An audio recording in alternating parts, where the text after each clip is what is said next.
Hello అండి, అందరికీ నమస్కారం. వెల్కమ్ టు మై ఛానల్ ఆహా ఏమి రుచి. ఈ రోజు మన వీడియోలో టేస్టీగా ఎమ్మీగా నోట్లో పెట్టుకుంటే వెన్నలా కరిగిపోయే గులాబ్ జామ్ కేక్ ని ఏ విధంగా తయారు చేసుకోవాలో ఈ వీడియోలో చూపించబోతున్నానండి. ఇది తిన్నవాళ్ళు ఎవరైనా గానీ చాలా బాగుందని అనవలసిందేనండి, అంత బాగుంటుంది. కేవలం మన ఇంట్లో ఉండే వాటితోనే ఈ గులాబ్ జామ్ కేక్ ని తయారు చేసుకోవచ్చు.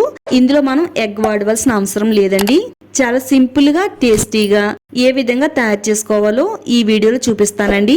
వీడియోని ఎక్కడ కూడా స్కిప్ చేయకుండా చూడండి. వీడియోని తప్పకుండా లైక్ చేయండి. అలాగే మన ఛానల్ ని సబ్స్క్రైబ్ చేసుకోండి. గులాబ్ జామ్ కేక్ ని తయారు చేసుకోవడానికి ముందుగా ఒక కప్పులోకి రవ్వ తీసుకోవాలండి, ఉప్మా రవ్వ. దీన్నే సూజీ రవ్వ అని కూడా అంటారు. మిక్సీ జార్ తీసుకుని మిక్సీ జార్ లో ఒక కప్పు ఉప్మా రవ్వ వేసుకోవాలి.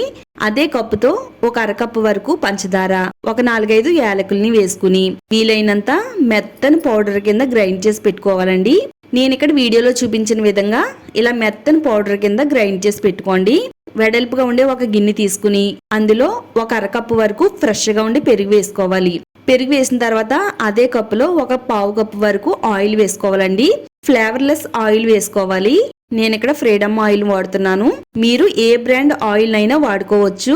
ఫ్లేవర్లెస్ ఆయిల్ మాత్రమే వాడాలి. ఇప్పుడు ఈ పెరుగులో ఆయిల్ అంతా కూడా మిక్స్ అయ్యేటట్టుగా బాగా కలపాలండి. ఆయిల్ పెరుగు అంతా బాగా కలిసేటట్టుగా ఈ విధంగా కలపాలి. తర్వాత మనం ఇందులో గులాబ్ జామ్ పౌడర్ వేసుకోవాలండి. మనం ఏ కప్పుదైతే ఉప్మా రవ్వ తీసుకున్నామో అదే కప్పుతో గులాబ్ జామ్ పౌడర్ ను కూడా వేసుకోవాలి. ఒక కప్పు గులాబ్ జామ్ పౌడర్ ని వేసేసానండి. తర్వాత మనం ముందుగా పొడి చేసి పెట్టుకున్న రవ్వని అలాగే పంచదారని ఈ రెండింటిని కూడా వేసేసుకోవాలి. తర్వాత 1 టేబుల్ స్పూన్ వరకు బేకింగ్ సోడా, ఒక 1/2 టేబుల్ స్పూన్ వరకు బేకింగ్ పౌడర్ వేసుకోవాలండి. ఈ రెండు కూడా చాలా ఇంపార్టెంట్ అండి, తప్పకుండా వేసుకోవాలి. ఈ రెండు వేయడం వల్ల కేక్ స్పాంజీగా స్మూత్ గా బాగా వస్తుందండి. ఇవన్నీ వేసేసిన తర్వాత విస్కర్ తో ఈ పిండిని బాగా కలుపుకోవాలండి. ఉండలు అనేవి ఏమీ లేకుండా కలుపుకోవాలి. నెక్స్ట్ ఇప్పుడు ఒక అరకప్పు వరకు పాలు తీసుకోవాలండి. పాల్ని ఇలా కొద్దిగా పోసుకుంటూ ఈ విధంగా ఒకటే డైరెక్షన్ లో కలుపుకోవాలండి. పిండి కలిపేటప్పుడు ఏ డైరెక్షన్ లో అయితే కలుపుతున్నామో అదే డైరెక్షన్ లో పిండిని లాస్ట్ వరకు కలపాలి. ఇలా రౌండ్ గా తిప్పుతూ కలుపుకుంటే మనకి పిండి టెక్స్చర్ అనేది చాలా బాగా వస్తుంది. నేను ఇక్కడ కాచి చల్లార్చిన పాలను వాడుతున్నానండి. మీరు కావాలి అనుకుంటే పచ్చి పాలనైనా వాడుకోవచ్చు. ఇలా అరకప్పు పాలని మధ్యలో పోసుకుంటూ మొత్తం అంతా కూడా దీన్ని బాగా కలపాలండి. ఉండలు ఏమీ లేకుండా బబుల్స్ అనేవి ఏమీ లేకుండా ఈ విధంగా కలుపుకుంటే మనకి పిండి టెక్స్చర్ అనేది చాలా బాగా వస్తుందండి. మొత్తం అరకప్పు వరకు పాలైతే పడుతున్నాయండి. చక్కగా ఈ విధంగా రౌండ్ గా తిప్పుతూ కలిపేసుకోవాలి. పిండి అంతా కూడా ఈ విధంగా రావాలండి. పిండి అంతా కూడా జారుగా ఈ విధంగా కిందకి పడాలండి. మరీ పల్చగా ఉండకూడదు, అలాగని మరీ తిక్కుగా కూడా ఉండకూడదండి. ఇక్కడ వీడియోలో చూపించిన విధంగా ఉండాలి. ఇప్పుడు మనం ఒక ప్యాన్ తీసుకోవాలండి. నాన్ స్టిక్ ప్యాన్ వాడుతున్నాను.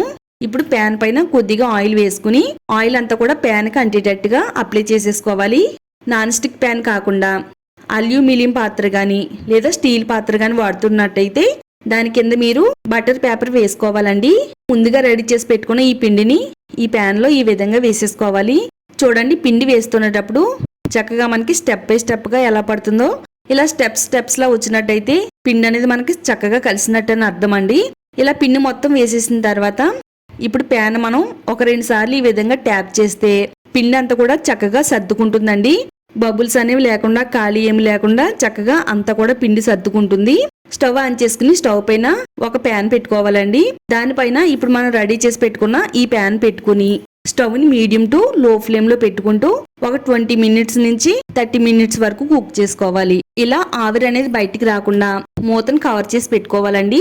మూతకి ఏమైనా ఇలా హోల్ ఉంటే గనక హోల్ నుంచి కూడా ఆవిరి రాకుండా ఈ విధంగా ఒక పేపర్ పెట్టేసుకుంటే ఆవిరి అనేది అలా ఉంటుందండి. 30 మినిట్స్ మీడియం టు లో ఫ్లేమ్ లో పెట్టుకుంటూ కేక్ ని మనం బేక్ చేసుకోవాలండి. 30 నిమిషాలు పట్టిందండి. ఇది ఉడికిందో లేదో తెలియడం కోసం చాక్ గాని లేదా ఫోర్క్ గాని తీసుకుని ఇలా మధ్యలో గుచ్చినట్టయితే ఏమంటుకోకుండా ఉంటే మనకి కేక్ అనేది ఉడికిపోయినట్టేనండి. నేను ఇక్కడ గరిటతో చూపిస్తున్నానండి. చక్కగా కింద అంతా కూడా మనకి బాగా ఉడికిపోయిందండి. పై వరకు కూడా చక్కగా బేక్ అయింది. స్టవ్ ఆఫ్ చేసి చల్లారేంత వరకు పక్కన పెట్టేసుకుందామండి. ఇది చల్లారేలోపు షుగర్ సిరప్ తయారు చేసుకుందామండి. స్టవ్ పైన ఒక గిన్నె పెట్టుకుని అందులో ఒక అరకప్పు వరకు పంచదార వేసుకోవాలి. అరకప్పు పంచదారకి అరకప్పు నీళ్లు పోసుకుని పంచదార కరిగేంత వరకు స్పూన్ తో కలుపుతూ ఉండాలండి. ఇదంతా కూడా బాగా కలిసిన తర్వాత ఒక పొంగు వచ్చేంత వరకు ఈ పంచదార నీళ్ళని పొంగనివ్వాలండి. మనకి ఎక్కువగా పాకం రావాల్సిన అవసరం లేదండి. జస్ట్ ఒక పొంగు వస్తే చాలండి. స్టవ్ ఆఫ్ చేసేసుకుని చల్లారేంత వరకు పక్కన పెట్టుకుందామండి. ఈ సిరప్ అంతా కూడా బాగా చల్లారాలి. కేక్ అనేది బాగా చల్లారిపోయిందండి. ఇలా చల్లారిన తర్వాత వేరే ప్లేట్లోకి ఈ విధంగా తిరగవేయాలండి. మనకి అడుగు భాగాన ఈ విధంగా ఉంటుంది. మంచి బ్రౌన్ కలర్లోకి వస్తుందండి. చూడండి, చక్కగా మనకి ఎక్కడ కూడా విరగకుండా ఈ గులాబ్ జామ్ కేక్ అనేది రెడీ అయింది. ఇప్పుడు మరలా అదే ప్యాన్ లో ఈ విధంగా తిరగేసి పెట్టుకోవాలండి. ఈ షుగర్ సిరప్ ని ఇలా దీనిపైన వేసుకోవాలండి.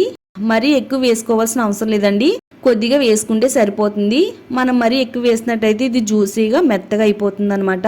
ఇలా షుగర్ సిరప్ అంతా కూడా వేసేసిన తర్వాత సన్నగా కట్ చేసుకున్న డ్రై ఫ్రూట్స్ ని దీని చుట్టూ కూడా వేసుకోవాలండి.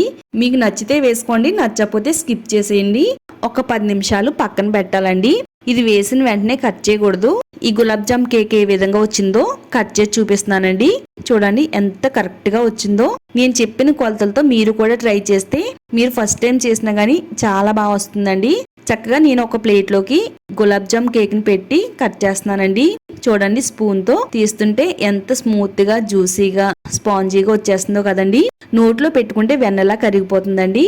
అంత బాగా వచ్చిందండి. టేస్ట్ అయితే ఒక లెవెల్లో ఉందండి. చాలా బాగుంది.